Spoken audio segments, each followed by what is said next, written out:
भगवान वेदव्यास ने क्या कहा था? उन्होंने एक बात, बहुत अच्छी बात कही।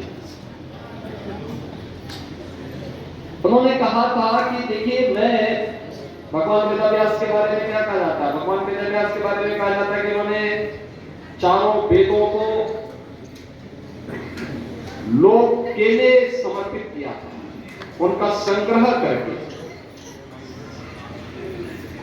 और फिर उनको एक संहिताबद्ध करते हुए आने वाली पीढ़ी के लिए देने का एक बहुत बड़ा योगदान उनका रहा है। और यही कारण है कि व्यास पूर्णिमा को हम गुरु पूर्णिमा के रूप में मानते हैं। यानी जब भगवान कृष्ण द्वैपायन व्यास का जो जन्मदिन है, उस जन्मदिन की तिथि को हमने गुरु पूर्णिमा के रूप में मान्यता दी, क्योंकि उनका वह कार्य था जो एक गुरु के द्वारा किया जाना चाहिए। दूसरा, हमने क्या मान्यता दी? कोई भी कथावाचक होता है, कोई भी कथावाचक जब जिस पीठ पर बैठता है वो व्यास पीठ होती है। उस पीठ का नाम भी व्यास पीठ है।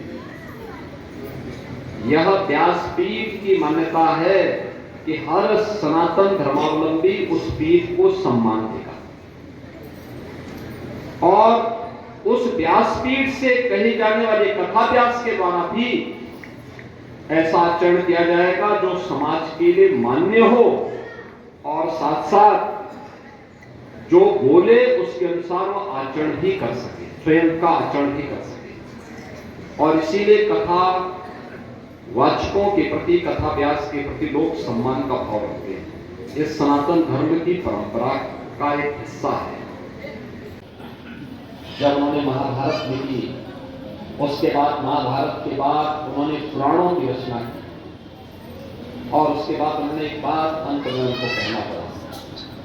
उन्होंने कहा कि मैं सब कुछ देख करके हार चुका हूं, दोनों हाथ उठा करके मैं कह रहा हूं, बार बार चिल्ला चिल्ला के कह रहा हूं कि धर्म ही अर्थ और कामनाओं की सिद्धि का मार्ग प्रशस्त कर सकता है। धर्म के मार्ग से विरत मत हो, अन्यथा धर्म के मार्ग से विरत होने का दुष्परिणाम झेलना पड़ेगा, और वह दुष्परिणाम हमारे सामने उस समय के सबसे बड़े युद्ध महाभारत के रूप में हम सबने देखा। याद करना, धर्म हमारे जीवन का एक महत्वपूर्ण कारक है जो हमें अच्छे मार्ग पर लेके जाता है। केवल उपासना विधि ही धर्म नहीं है। धर्म की विस्तृत व्याख्या सनातन धर्मावलंबियों ने और सनातन धर्म के ऋषि परंपरा ने किया है। उस व्यापक व्याख्या में महंत महेंद्रनाथ जी महाराज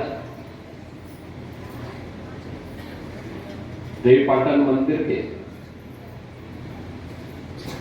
महंत के रूप में उन्होंने अपनी बहुमूल्य सेवा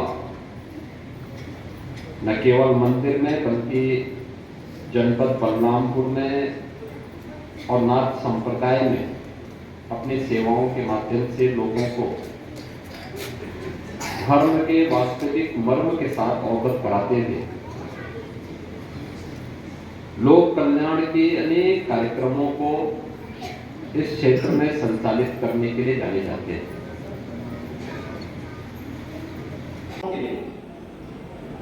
आप सब जानते हैं कि मंदिर में 1994 से थारू जनजाति के बच्चों के लिए विद्यालय और छात्रावास संचालित होता है, जहाँ पर उनके शिक्षण की, रहने खाने की सारी व्यवस्था मंदिर की ओर से